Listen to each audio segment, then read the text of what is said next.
নমস্কাৰ, পুনৰ এটি ভিডিঅ'লৈ আপোনালোকৰ মাজত আহিলোঁ। আজি পুনৰ চাটনিৰ ৰেচিপি এটা লৈ আপোনালোকৰ মাজত আহিলোঁ আৰু মই কেনেকৈনো বনালোঁ আপোনালোকক ভিডিঅ'ৰ জৰিয়তে অকণমান দেখুৱাবলৈ লৈছোঁ। এয়া গোটেইখিনি বস্তু মই ৰেডি কৰি লৈছিলোঁ।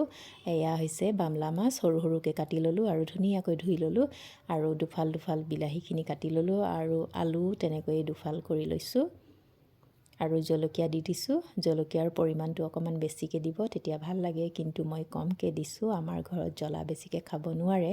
তাৰপিছত নহৰু অকণমান দি দিছোঁ আৰু নিমখ আৰু এয়া পানী। আৰু এতিয়া ঢাকন লগাই মই গেছত পাতি দিম আৰু দুটা হুইচেল মাৰিবলৈ দিম। আৰু এই চাটনিটো চচপেনত বনালে বেছি ভাল লাগে, কিন্তু গেছটো অকণমান যায়, সেইবাবে মই কুকাৰতে বনালোঁ।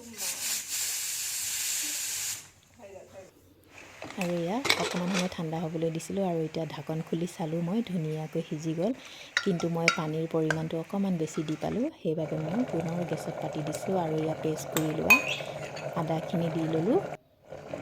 তাৰপিছত ধুনীয়াকৈ ধনিয়া পাত ধুই পখালি কাটি থৈ দিছিলোঁ, এইখিনি দি দিলোঁ।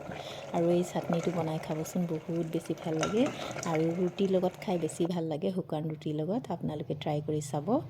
আৰু এই চাটনিটো বনাবলৈ মোক বৰ্জনাৰ ঘৰৰ পৰা অৰ্ডাৰ দিছিলে, সেইবাবে তেওঁলোকক মই ধুনীয়াকৈ চাটনি বনাই দিলোঁ। আজিলৈ আহোঁ, বাই।